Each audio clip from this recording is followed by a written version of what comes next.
Government of India बहुत सक्षम है हर चीज़ को, हर सिचुएशन को डील करने के लिए। और अभी भी हमारे यहाँ के जितने भी बच्चे हैं उनके लिए अरेंजमेंट्स किए जा रहे हैं। बसेस बस स्टैंड पे लगी हुई हैं। अभी तो विशेषकर इस चीज़ पे ध्यान देना चाहिए हमें कि सब लोग जो है सेफली घर पहुँच जाएँ। और हमारा ये है कि जितना बसेस वाले चार्ज कर रहे हैं उतना ही करने चाहिए, कोई एक्स्ट्रा फेयर इनसे चार्ज ना करें।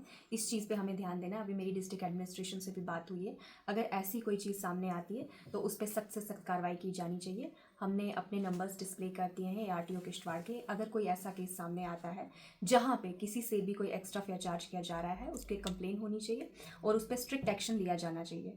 और हमारी खास तौर पे ये संदेश रहेगा कि ये जितनी भी हमारी शॉप्स हैं, फेयर प्राइस शॉप्स है, ग्रॉसरी स्टोर्स है, फ्रूट वेंडर, वेजिटेबल वेंडर्स है, इनसे हमने अभी ये कहा हुआ है कि जो मिनिमम चार्जेस हैं वो लें। कोई भी एक्स्ट्रा चार्ज या सरप्लस चार्ज नहीं करना है किसी से भी, किसी भी सिचुएशन में, क्योंकि हमारी जो है हमें देश की एकता और अखंडता को ध्यान में रखते हुए आगे चलना है।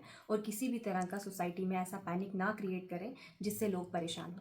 हमने देखा कि पेट्रोल पंप्स पे बड़ा रश है, जैसे कि आपने बताया खुद की राशन की दुकानों पर राशन को जो है वो इलीगली डंप किया जा रहा है ताकि उसको नाजायज़ रेट्स पे बेचा जाए। तो इस पर आपने पुलिस और एडमिनिस्ट्रेशन से बात की, तो क्या अभी तक किसी के खिलाफ कार्रवाई हुई? देखिए, अभी मेरी बात हो चुकी है एडमिनिस्ट्रेशन से और हमने स्ट्रिक्टली एडमिनिस्ट्रेशन को भी यही कहा हुआ है कि किसी भी तरह का ऐसे जो भेदभाव है वो बर्दाश्त नहीं किया जाएगा। और अगर उन्होंने इस तरह की कोशिश किसी ने भी की कोई एक्स्ट्रा चार्ज करने की, तो उन पे फ़ाइन इम्पोज किया जाए और जल्द से जल्द उन पे सख्त से सख्त कार्रवाई हो, ताकि हमारे लोगों को किसी भी तरह की कोई भी परेशानी ना हो। तो लोगों को क्या संदेश देंगे आप, पूरे जम्मू कश्मीर के लोगों को, देश के लोगों को, क्योंकि इस वक्त हालात जो है वो इस तरह के हैं कि हमने देखा कि रिलीजियस प्लेसेस पर, गुरुद्वाराज पर, चर्चेस पर, टेम्पल्स पर जो है वो पाकिस्तान की तरफ से गोलाबारियां हो रही हैं और अटैक्स हो रहे हैं। देखिए, पाकिस्तान हमेशा से अपनी नापाक साजिशों की वजह से जाना जाता है। और इस टाइम पे कभी मस्जिद पे अटैक करके, कभी मंदिरों पे अटैक करके, कभी गुरुद्वारों पे अटैक करके पाकिस्तान अपनी कायराना हरकतों का प्रदर्शन कर रहा है। लेकिन भारतीय फोर्सेस जो है, हमारी आर्मी जो है वो बहुत सक्षम है हर तरीके से डील करने के लिए।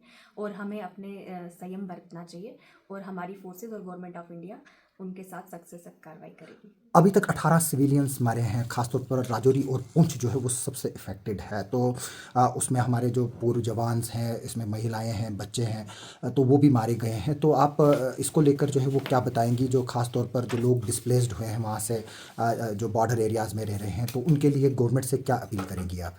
देखिए, गवर्नमेंट ऑफ इंडिया उनके लिए अरेंजमेंट्स कर रही है और काफ़ी हद तक लोगों को जो है वो शिफ्ट भी किया जा रहा है। ये पाकिस्तान की कायराना हरकतें ही हैं कि वो निर्दोष नागरिकों पे हमला कर रहा है। इस तरह से वो अपनी कायरता ही दिखा रहा है, क्योंकि अगर भारतीय सेना कुछ भी कर रही है तो वो आतंकवादियों के खिलाफ कर रही है। भारतीय सेना ने किसी भी सिविलियन पे किसी भी तरह का कोई हमला नहीं किया, लेकिन पाकिस्तान पहले से अपनी नापाक साजिशों की वजह से जाना जाता है और इस टाइम पे भी पाकिस्तान वही कर रहा है।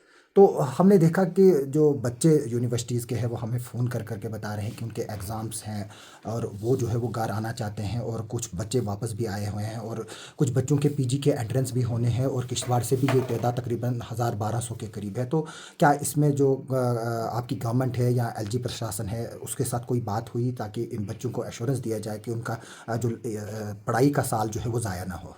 देखिए, अभी रात भर से मुझे जो कॉल आ रहे थे बच्चों के, वो वापस किश्तवाड़ आने के लिए आ रहे थे। तो हमारे लोग वहाँ पे एक्टिव थे, उन्होंने बात की है और वहाँ पे बसेस भी अवेलेबल हमने करवाई थी सुबह से, जिससे काफ़ी लोग वापस आ चुके हैं। लेकिन इसके अलावा अभी जो एग्ज़ाम्स की बात कर रहे हैं, गवर्नमेंट ऑफ इंडिया सब चीज़ों को देख रही है। अगर फिर भी कोई दिक्कत आती है तो आप वो हमें किसी भी समय पे हमें बता सकते हैं, तो हम उनके लिए, जितने भी लोग हैं भारतीय जनता पार्टी के, इस टाइम पे डिस्ट्रिक्ट किश्तवाड़ की जिम्मेवारी मुझे सौंपी गई है। पाडर, इंदरवाल, जहाँ पे भी कोई भी प्रॉब्लम आ रही है किश्तवाड़ में, पूरे ओवरऑल डिस्ट्रिक्ट किश्तवाड़ की बात करूँगी, तो वो किसी भी समय पे मुझे कांटेक्ट कर सकते हैं। हमारी पार्टी के सभी लोग उनके लिए तत्पर हैं। किसी भी समय पे किसी भी तरह की आवश्यकता के लिए हम सब लोग उनके साथ खड़े हैं। Thank you.